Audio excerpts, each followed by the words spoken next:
আসসালামু আলাইকুম। আশা করি সবাই ভালো আছেন। আলহামদুলিল্লাহ আমি আপনাদের দোয়ায় অনেক ভালো আছি।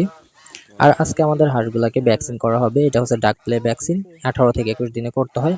আর আমাকে অসংখ্য মানুষ কমেন্ট করছেন বা মেসেজ করছেন, ফোন দিছেন যে ভাইয়া হাঁস মারা যাচ্ছে ১ মাস বয়সে, এই সবগুলারই আজকে সমাধান দিব। অনেকের হাঁস দেখতেছিলাম হচ্ছে যে ডাক প্লেতে মারা যাচ্ছে। আর এই বিষয়টাই আমি আজকে আপনাদের সাথে শেয়ার করব। পুরো ভিডিওটা সাথে থাকবেন। তো এই হচ্ছে ডাক প্লে ভ্যাকসিন, ৬০ টাকা মাত্র। তো এটা হচ্ছে যে ১০০ মিলি পানিতে মিশাবেন।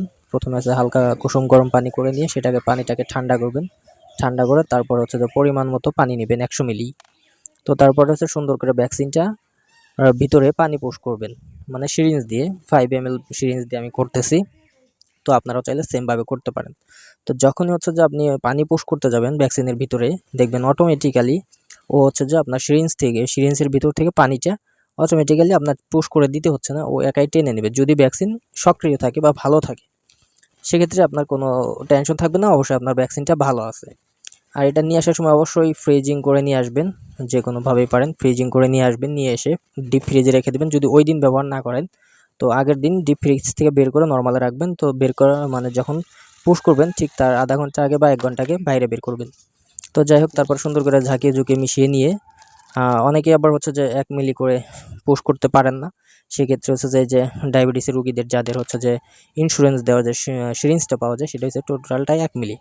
তো আপনারা ১ মিলি পরিমাণ এই সিরিঞ্জটা দিয়ে সুন্দর করে মানে দেখবেন, খেয়াল করবেন যাতে যেন সিরিঞ্জের ভিতরে হাওয়া না থাকে বা বাতাস না থাকে। তো তারপরে হাঁসটা ধরবেন, ধরে সুন্দর করে হচ্ছে যে আরেকজনের হেল্প নিবেন।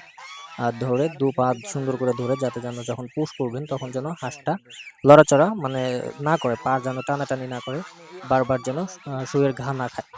সেক্ষেত্রে অবশ্যই সাবধানে রাখবেন। আর খেয়াল করবেন যে ও হচ্ছে যে হাড়েতে যেন না লাগে। কোনোভাবে ওর হাড়ের মধ্যে যদি লেগে যায়, সেক্ষেত্রে কিন্তু ওর হচ্ছে যে প্যারালাইসিস বা হচ্ছে যে অন্য রকম মানে অন্য ধরনের সমস্যা হওয়ার জন্য মানে হতে পারে। তো সেজন্য কি করবেন, আপনারা সুন্দর করে ওর মাংসটা চেপে ধরবেন, উপরের দিকে চেপে ধরে তারপরে যখন দেখবেন যে সলিড মাংস আছে, ঠিক সেই সলিড মাংসের মধ্যে আপনার হচ্ছে যে ভ্যাকসিনটা পুশ করবেন, সিরিঞ্জটা পুশ করে তারপর আস্তে আস্তে ওরে দিয়ে দিবেন। মানে সিরিঞ্জটা থেকে ভ্যাকসিনটা ওর বডিতে যেন চলে যায়, মানে পুশ করে দিবেন। তো যাই হোক, পুশ করার পরবর্তীতে সুন্দর করে আলতো করে একটু ওর মালিশ করে দিলেন, যাতে যেন ওর ওইখানে একটু ব্যথা কম হয় বা পেইন কম হয়।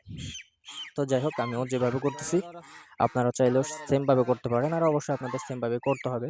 কেননা হচ্ছে যে আমি এভাবে এর আগেও একবার করছিলাম আমার বড় হাঁসগুলাকে। তো করার পরবর্তীতে আলহামদুলিল্লাহ আমার গ্রামের সকল হাঁস মারা গেছে।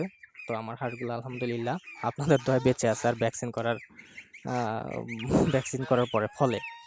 তো যাই হোক, আল্লাহ হচ্ছে যে যে যেখানেই হাঁস পালেন না কেন, আপনাদের পশু পাখি সুস্থ রাখুক, আমি এটাই চাই। আর যদি আমার দ্বারা কারো হেল্প হয়, অবশ্যই আমার জন্য দোয়া করবেন, আমার খামারের জন্য দোয়া করবেন, আমার হাঁস মুরগির জন্য দোয়া করবেন। আর হচ্ছে যে আমি যেভাবে তো পুশ করতেছি, হ্যাঁ, এভাবে আপনারা অবশ্যই সুন্দর করে ধরবেন, ওকে ধরে ওর সলিড মাংসটা আগে চাপ দিয়ে বের করবেন। ঠিক তারপরে হচ্ছে যে ওই জায়গায় সিরিঞ্জটা পুশ করবেন। সিরিঞ্জটা পুরো ঢুকিয়ে দেন, সমস্যা নাই, কিন্তু যাতে যেন হাড়ে না লাগে এটা খেয়াল রাখবেন অবশ্যই। আর যারা আমাকে কমেন্ট করছিলেন, অবশ্যই তাদের হেল্প হোক, আমি সেটাই চাই। তাদের উদ্দেশ্যে ভিডিওটা করা।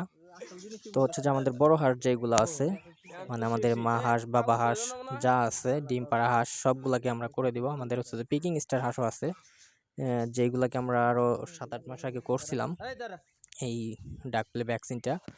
তো এটা করার পরবর্তীতেই কিন্তু হচ্ছে শেষ না, এর পরবর্তীতে ৪৫ দিন বয়সে আবার আরও একটা ভ্যাকসিন আছে, সেটা হচ্ছে ডাক কলেরা।